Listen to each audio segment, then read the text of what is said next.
Yo,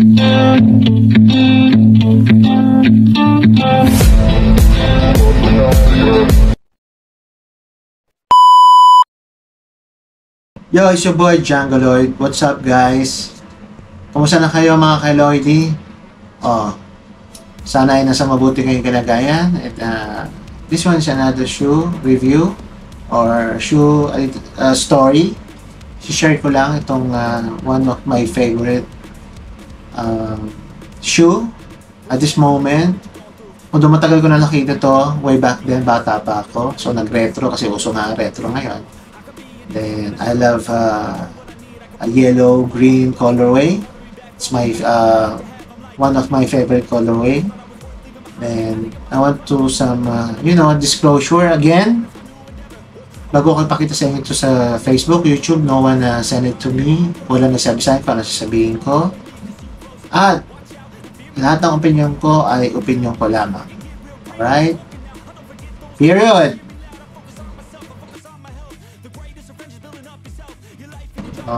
This shoe is about casual wear. I think this one is running late 80s or 90s. Ginagamit ko sa running. Hindi ako sigurado. Pero kasi lahat, ang pagkakaalam ko sa lahat ng style ng running, yung patusok yung dulo, is lahat running. Ayun nga na, nag-i-improve na each year, every decade, nagbabago ang technology, nag-i-improve. Pero ito ay ginawa na lang parang lifestyle. Pero nasa sa inyo rin naman kung gusto nyo rin gamitin ito pong sports, performance. This is from ASICS Gel Saga o Gel Saga. ASICS Saga. Alright. Guys, this is ASICS Gel Saga. Alright. Gel Saga. Look at this. Ganda ng color. A little bit dirty. Nylon mesh siya, etc. Gusto ko lang i-share guys kasi nga maraming ganito. Minsan depende sa colorway, may mga nagsisay ng ganito. Depende sa outlet kung ano man si-champuan ninyo. Pero ito is around, I think 8,000, 7,000 something. Minsan nagsisay sila ng 3,000. Depende sa color or depende sa stock or kaya nga nagsisay ng ganung price minsan. Wala namang sizes. So, parang pinauubos na lang. Pero gusto ko lang i-share itong sapatos ito. It's very comfy. Actually, parang gusto ko nga rin siya ipatakbo na 5K to 10K sa fan run. Pwede pa naman. Then, very in colorway niya, very catchy and old school yung materials na ginamit. Suede, nylon mesh. I think this one is pylon or AEA kasi malambot siya. So kaya naman sinabi ng Gel Saga, for sure meron siyang gel sa loob. Sa 4 foot, I think, I'm not sure, pero baka usually meron sila dito. And yun naman guys, pagka paborito ko, sineshare ko naman talaga. Alright, ito yung verdict ng Gel Saga. The Gel Saga from ASICS has successfully conquered the fashion-filled world of sneakers. The low-top shoe, with its running shoe DNA, lives up to the sporty, fun, trendy style of a sneaker with both style and quality performance. Excellent food, hugging comfort, and good arch support. All of offered in a shoe with a wallet-friendly price kasi hindi siya ganun kamahal. Good job ASICS. The ASICS Gel Saga is unquestionable worth a shot. Okay, yung pros niya is may pros and cons. Yung pros parang okay, then cons ito yung medyo hindi napapansin na hindi. Although wala namang perfect sa mundo, di ba? Lahat naman may pero usually mas maraming okay. Okay, dito muna tayo sa pros. Support comfort, good arch support, lightweight, retro look, affordable, premium upper, sturdy, And cons naman, narrow fit, sa mga hindi okay, malalapad yung paa. Watch out. Insufficient breathability. So, sa akin okay lang naman. Hindi naman huge, big deal sa akin yung breathability. Kung breathable man to o hindi. So, sabi dito, you should buy the Asus Gel Saga. So, ito yung sabi nila.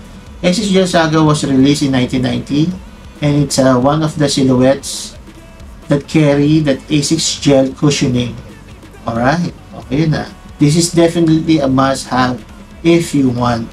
So, kung gusto nyo, sabi ng Asus o sabi din ng mga gumamit nito, must-have. Pero syempre, walang pilitan. It's up to you. A shoe that offers all-day comfort.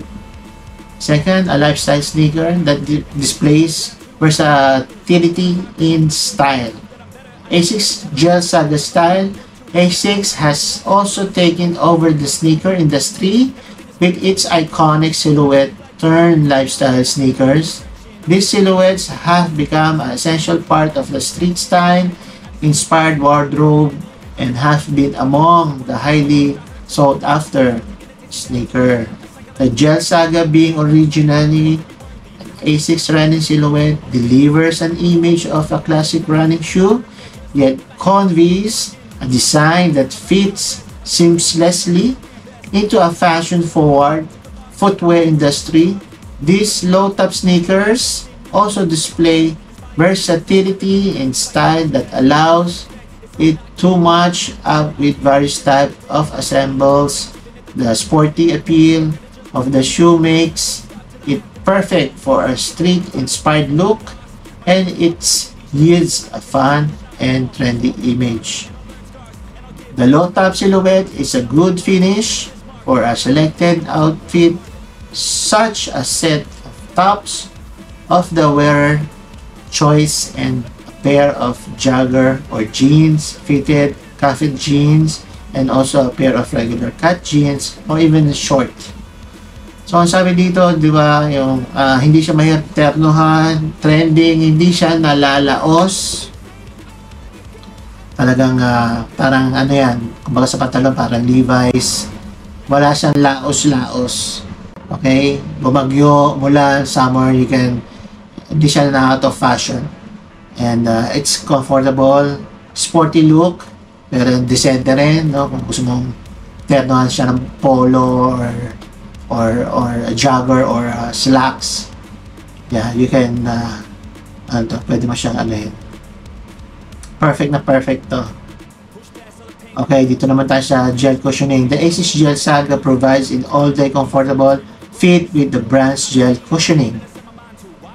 The Asus Gel Saga, ito yung history. In 1986, the Asics brand introduced the gel technology, which was featured in the Asics GT2. The Asus Gel is genuine shock absorbing and comfortable midsole cushioning that has become of the brand core components for their silhouettes. Among the silhouettes that carry the Asics Gel cushioning is the Asus Gel Saga. This classic sneaker was released in 1990, designed as a runner shoe. The Asics Gel Saga was one of the first silhouettes from the brand that shift into casual lifestyle sneakers. The name of the model was taken from the name of goddess Saga from Norse mythology. The name given of the shoe expresses the concept of wisdom and how it relates to the advancement of technological future, as well as the aesthetic history of the brand running silhouette. So, yun, ang ganda ng sinabi ng mga nakatry nito, saka yung ng A6 mismo. So, pag meron ka nito, para siyang Cortez. Actually, yung Cortez, no? Yung ginaya lang ng Nike kasi di ba sila ngayon nagsusupply ng Tiger shoe way back then. Ginaya pero hindi ba lang konti. Yun nga yung Cortez. So, yung outsole nito,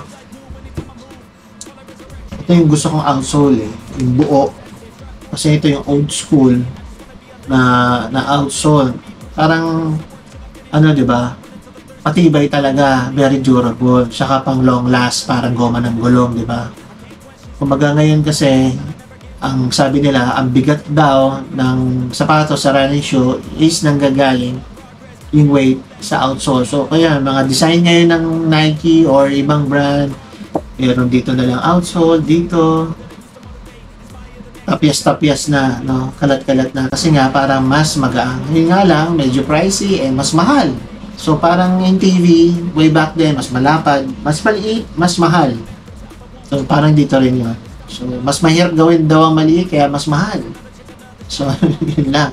Siyempre, ang durability ng A6 is napakatibay talaga. Although nasisira din naman, pero matagal.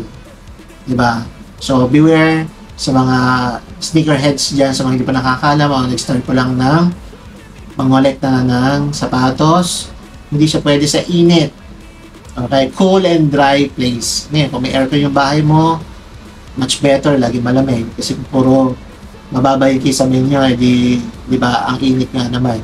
So, sorry, di ba? Then, yung midsole niya, guys, wala siyang dati, di ba, hindi naman siya inaano kay Nike, di ba, pag meron ang Air Max dito, akala namin talaga yung the most cushion shoe in the world at the time, di ba, syempre, talagang wow, talagang sobrang lambot nito sapatos, parang hindi ka napapagod pag suot mo ito, parang ganun, imagination. So, in my opinion, matanda na ako, I'm a little bit old, so, you don't need an air, except for the Zoom Air, yun, okay, yung Zoom Air. Pero yung mga Air Max na malalaki, I think you need a softer foam than the Air Cushion. Hindi ako nanira, guys. I'm telling about my experience. I love Nike. I have a lot of shoe of Nike. And yun lang, di ba? Siyempre, hindi naman lahat ng tao nakaka-afford na bumili ng sobrang mahal na sapatos, 16,000, 10,000, 20,000. So, much better na marami naman naglalabasan ngayon ng mura pero sobrang comfy. Yun nga, kung titingin kayo sa brand, yun lang talaga, medyo doon tayo magkakatalo. So, syempre, yung pangalan niya, di ba? Syempre, yung designer niya, tax niya binabayaran. Yun. Ngayon, pag hinintay nyo naman ng sale, baka hindi naman ito ang magustuhan nyo. For example, ito ang gusto nyo, pag hinintay nyo naman sale, ang problema naman sa buong mundo, sa mga outlet, wala na namang size. O kaya, may size nga, iba naman ang kulay.